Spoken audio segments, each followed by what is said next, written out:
തിരുത്തര, തിരുവാതിര, പുണർത്തി മുക്കാൽ.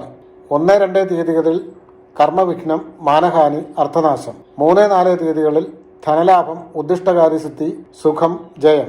5-6-7 സുഖഹാനി ഫലമായിട്ട് വരും. കർക്കിടകക്കൂറ് പുണർത്തിക്കാല്, പൂയം, ആയില്യം നക്ഷത്രക്കാർക്ക് 1-2-5-6-7 തീയതികളിൽ ധനലാഭം, ഉദ്ദിഷ്ടകാര്യസിദ്ധി, സുഖം, വസ്ത്രലാഭം, ശയനസൗഖ്യം എന്നിവ ഉണ്ടാകുമ്പോൾ 3-4 തീയതികളിൽ മാനഹാനി, അർത്ഥനാശം ഉണ്ടാകുമെന്ന് കാണുന്നു. ചിങ്ങക്കൂറ് മകം, പൂരം, ഉത്രത്തിക്കാല് 1-2-5-6-7 തീയതികളിൽ കർമ്മതടസ്സം, മാനഹാനി, അർത്ഥനാശം, ധനനാശം, ദേഹദുരിതം എന്നിവ കാണുമ്പോൾ 3-4 തീയതികളിൽ നല്ല ഭക്ഷണം, വസ്ത്രലാഭം, ശയനസുഖം ഉണ്ടാകുമെന്ന് കാണുന്നു.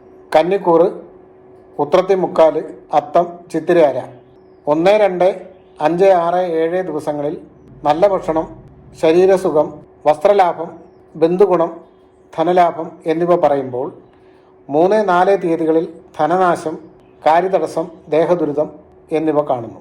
തുലാക്കൂറ് ചിത്തിരയര, ചോതി, വിശാഖത്തി മുക്കാല് 1-2-3-4 കർമ്മഗുണവും ഐശ്വര്യവും ധനലാഭവും ബന്ധുഗുണവും സുഖവും കാണുമ്പോൾ 5-6-7 തീയതികളിൽ ധനനാശവും കാര്യതടസ്സവും ഉണ്ടാകും. വൃശ്ചികരാശി വിശാഖത്തിക്കാല്, അനിഴം, കേട്ട 1-2 തീയതികളിൽ ബന്ധനം, ഭീതി, ഉദരരോഗം കാണുമ്പോൾ 3-4-5-6-7 തീയതികളിൽ സകല കാര്യങ്ങളിലും വിജയം, കർമ്മസിദ്ധി, സ്ഥാനലബ്ധി, വിഭവലാഭം, കർമ്മഗുണം എന്നിവ കാണും. ധനുക്കൂറ് മൂലം, പൂരാടം, ഉത്രാടത്തിക്കാല് 1-2-3-4 കലഹം, മനോദുഃഖം, ബന്ധനം, ഭീതി, ഉദരരോഗം എന്നിവ കാണുമ്പോൾ 5-6-7 ദിവസങ്ങളിൽ കർമ്മഗുണവും ഐശ്വര്യവും കാണാം.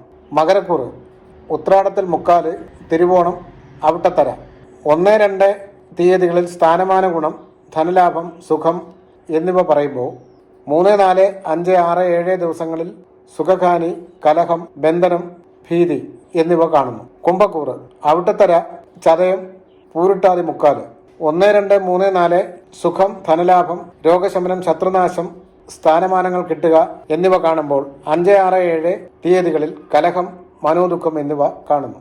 മീനക്കൂറ് പൂരിട്ടാതി കാല്, ഉത്രട്ടാതി, രേവതി 1-2 വാതരോഗം, മാനഹാനി, കാര്യതടസ്സം എന്നിവ കാണുമ്പോൾ 3-4-5-6-7 തീയതികളിൽ സുഖം, ലാഭം, ശത്രുനാശം, രോഗശമനം, സ്ഥാനമാന ലബ്ധി എന്നിവ കാണുന്നു.